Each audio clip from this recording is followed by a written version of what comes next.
Hey everybody, Chip Sips here, back with you for another barrel pick. Gonna post this up on the page. We're here at kind of a cool one. This is Pennington Distillery, which is based here in Nashville, Tennessee. We're gonna be picking a Davidson Reserve here today. I'm helping one of the local liquor stores here do their pick, and may turn it into a Chip Sips pick, but we'll see. We also have a Old Scout that's gonna be coming around the holidays this year, 2020, and so be on the lookout for that. If you're not a part of the barrel pick group already, go over there and find the Chip Sips barrel picks, and you can get in on the action there. Going to be working with Cool Springs Wine and Spirits today on this pick, so if you're in the local to Nashville area, make sure you check those guys out. They have an unbelievable selection, great prices, great people, and they got a really cool tasting bar where just about anything that's on the shelf you can taste there. So check those guys out. I'll put a link to their website here, and you can actually buy online there now. So pretty cool deal. But as we get inside, I'll give you kind of an update and an overview of what we're doing, and we'll go from there. Thanks so much. So we got to be COVID compliant, so we're got our masks on and everything for this tasting. Should be good though. Looking forward to it. They'll chat with y'all and walk you through the tasting, some history of the company. And then come back and revisit a couple, because you'll probably narrow it down to a couple in your head. And then kind of revisit those and see what we can do.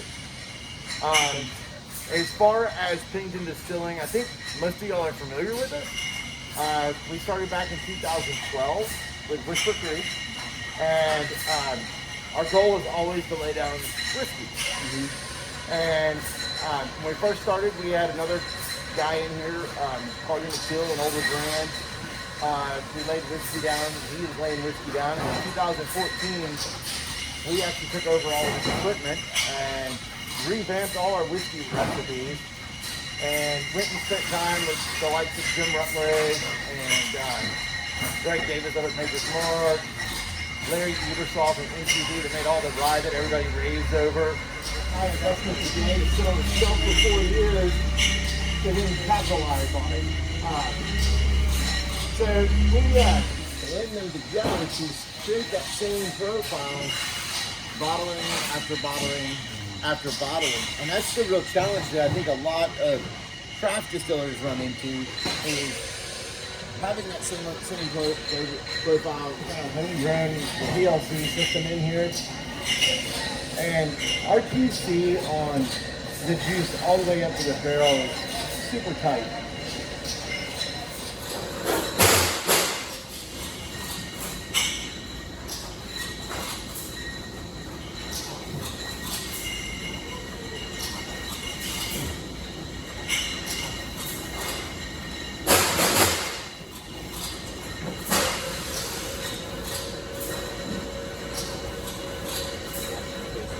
Get that focus in your mouth.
And you can just put a start on it when you like this.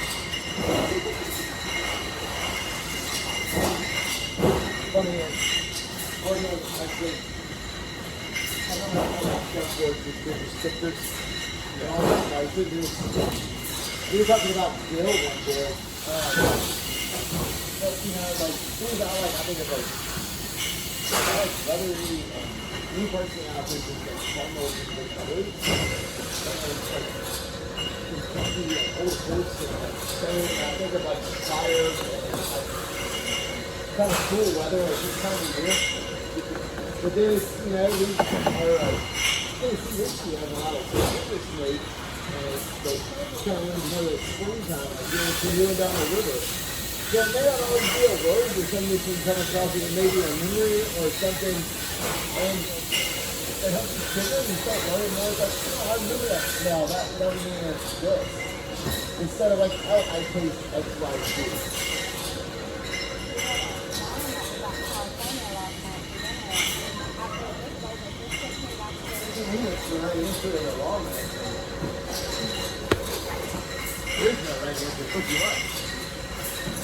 Which one is your best one on the table? And it's like, there ain't no such thing. It's like, there's 12 whiskeys I absolutely love drinking. Not all of them who taste. It's kind of like a steak restaurant to me. Like, what's the best steak on the menu? It's like, what do you like filet? You like ribeye? You like New York strip? You like focaccia? What do you like? Right. Something I want. Some days I want something lean, and other days I want like that buttery wagyu. Yeah. I always to people, I'm like, you don't listen to the same genre of music for the whole life. One day you make it to talk radio, the next it's some 80s rock and roll, the next day it could be country. It's always kind of what the people do. I talk about like, they were like, what kind of steak do you like to eat at home? And I was like, usually I cook a ribeye cast iron skillet, right? But when I went to, the first time I ever went to Kane Prime, and they did like an ounce of Wagyu cooked on a salt block at the table, I'm like, I don't think it gets better than this. Right. So like every other time I have a steak, I'm settling now. But I could only eat maybe an ounce or two of that, and it's just, cause it's so rich. It's like if you eat too much truffle, I get sick if I eat too much truffle. So rich. I know. I got a Chef Boyardee belly. I can't handle this other stuff.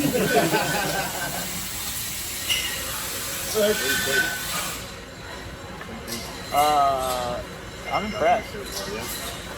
Well, I think one of the things, and I didn't really want to talk too much about anything through, but the other thing I've noticed, Hey, you don't have to worry about me. I will tell you the truth. No, it's one of the things I think we found that's really cool about all our whiskey, and it speaks to our talk skills.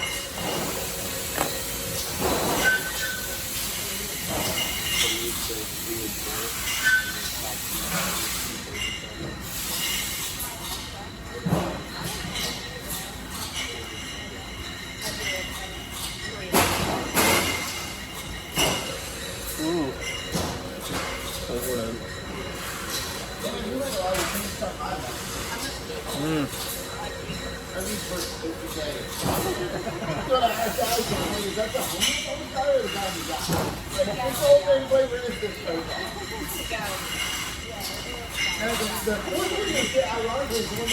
I'm just now on 4.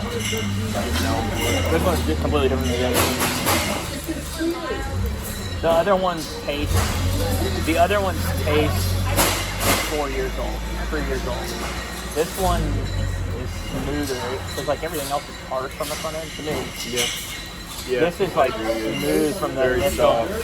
This is like I could sit down and drink a whole bottle of it kind of thing. That's true. Yeah, you can sit down with a group of guys and have that bottle. It seems to be at least on everyone's top 2. I like it. It's a lot of char on the back end too. There's a lot more complexity in some of the other ones. Like this, I don't think it's as complex, but it's very smooth. Yeah, one to me has a chocolate finish, fantastic. But it's a little sticking a little bit like this palate. I like one. But one was like kind of punch you in the mouth a little bit. So you like that? That's me, yeah. But I like 4 too. Where it's just like a sort of an all-encompassing balance.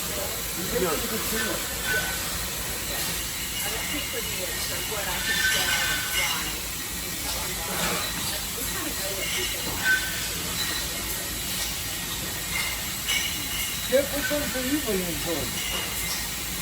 What do you say? Which ones are you leaning towards? Well, just now I'm drinking 4, so I don't know yet.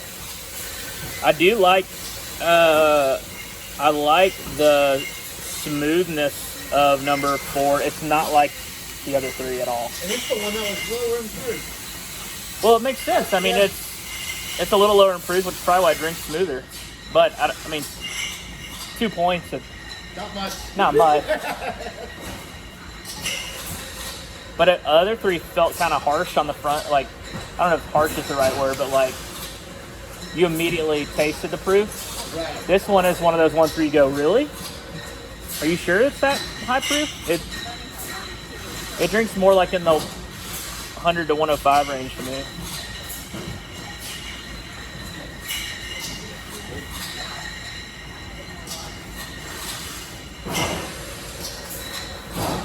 Are we going to get these at batch proof, or are they going to be watered down? Unless you specify otherwise. I've heard horror stories. Multiple accounts have told me that they tasted something like a single barrel proof, and then it showed up cut down to like 90 or 80. I'm like, that's really weird. Yeah. So they were pissed. They're like, is this gonna be? I'm like, yeah, right. No, of course it's gonna be barrel proof. Unless you tell us to cut it, it's gonna be barrel proof. That's the whole point, right? As a consumer, I don't know anybody that would care really be happy they found a smoke. What?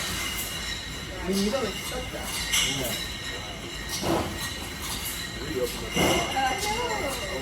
That's what I said. It's the weirdest of the weirdest noise. I would have thought.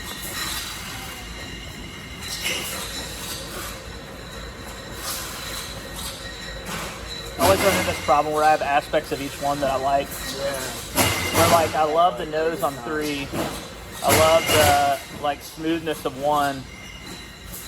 I mean of 4. But I love like the flavor of 2.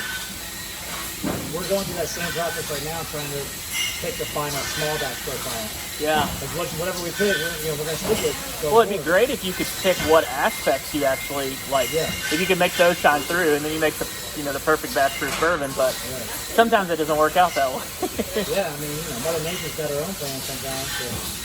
Yeah, that's weird what John was saying. You know, it's about 4 different flavor profiles that barrels are picking up. Yeah. Out of the 4, you're tasting 2 of the profiles that are predominantly different. Y'all all said it between 1 and 2 or 3 and 4. So, in us, we're going to categorize it as a barrel and a B barrel. And so, we have a lot of flavor barrels and a lot of flavor barrels. Flavor barrels carry more of the caramels, the vanillas, that leathery, that creamy, the saucy, the buttery. Then the finish barrels are carrying more of the citrus notes and like. And I think it's just the more fun of it and doing it for the medium. I think that's some of the right. Just a little, yeah. And there's no right in this match. A little spice, a little tea. I called it a sweet coffee.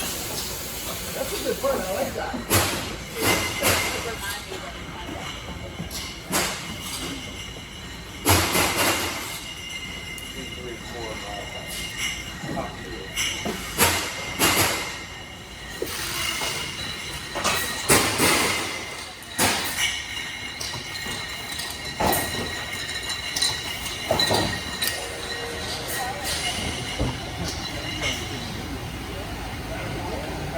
Well, and sadly enough, we had we ran into an issue on Friday, or I think go back on Thursday, where we had a pump go down, and so we actually stopped distilling and are really putting pumps in and fixing pipes as we speak. Things happen when you use it all the time. Yeah. But we slide this hose off and we come on up this way.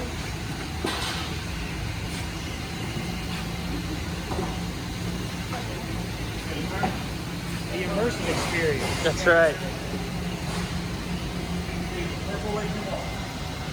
So it's what you're seeing is Distillery is like anything.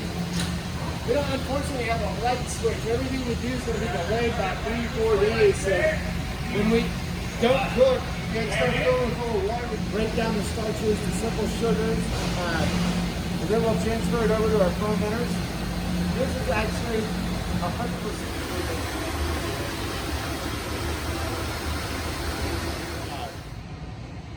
right around almost 100, 120 barrels a quarter.